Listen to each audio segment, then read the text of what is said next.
Good morning, students. Today we will going to start chapter 3. The name of the chapter is Separation of Substances. That is cleaning of food. We have completed chapter 2. All the exercises and question answers were complete. So today we are going to start chapter 3. It is given on page number 31 of your book. Now children, come to page number 31. That is introduction of the lesson. First you have to see what you will learn after studying this chapter. So to know about, after reading this chapter, you will know about what? Number 1, the need of separation of substances from a mixture. Number 2, different methods of separation. The methods of separation include hand picking, sieving, threshing, winnowing, sedimentation, decantation, filtration, evaporation and condensation.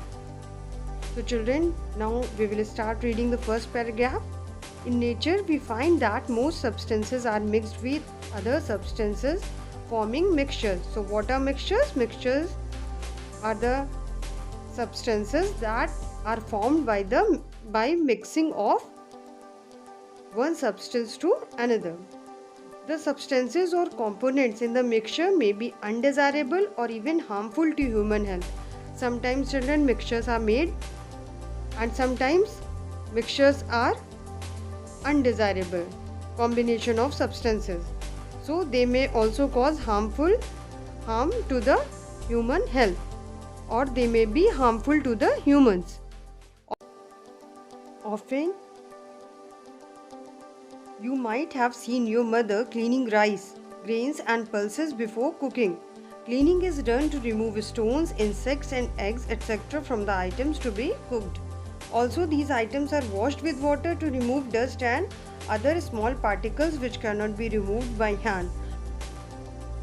So children, cleaning of rice that your mother do at your home is a type of cleaning method which is used to remove stones, insects and eggs from the rice grains.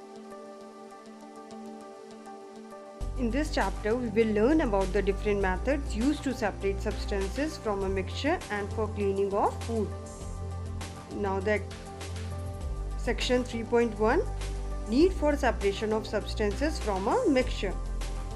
Number 1 point is to remove undesirable and harmful substances.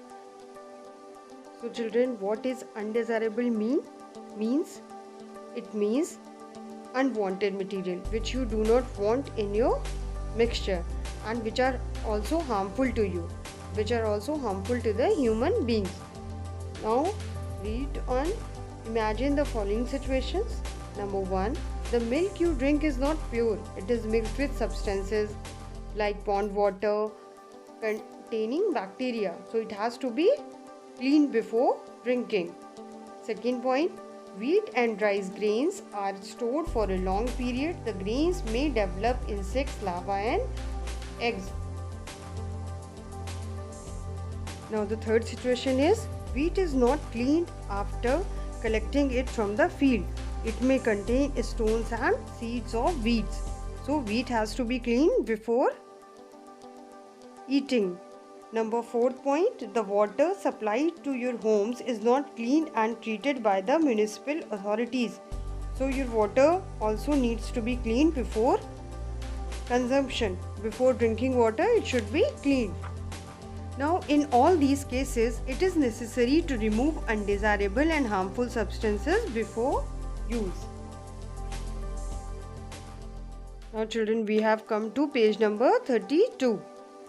Now the second point is 3.1.2, to obtain useful components of a mixture. Children, sometimes a mixture contains some useful components also. So we need to separate them, and so we require a separation method. So sometimes we separate useful components of a mixture if we need to use them separately. For example, there are a number of useful components of crude oil like petrol, diesel and kerosene. These are separated and then used. Children, in the next class we will study about the methods of separation. So children, on page number 38 and 39, the definitions of the chapter are given. Starting from hand picking, sieving, threshing, winnowing, sedimentation, decantation, filtration, evaporation and condensation. So children, just go through the lesson chapter and write 30 hard words of the lesson, and then you have to do these definitions in your notebook. Also you have to draw diagram 3.1 and 3.2. So children, your assignment for today is you have to write hard words from chapter 3. At least 30 hard words you have to write, and then second, write all the definitions of chapter 3, and then you have to draw diagram 3.1 and 3.2 on the left hand side of your notebook. Okay, thank you children.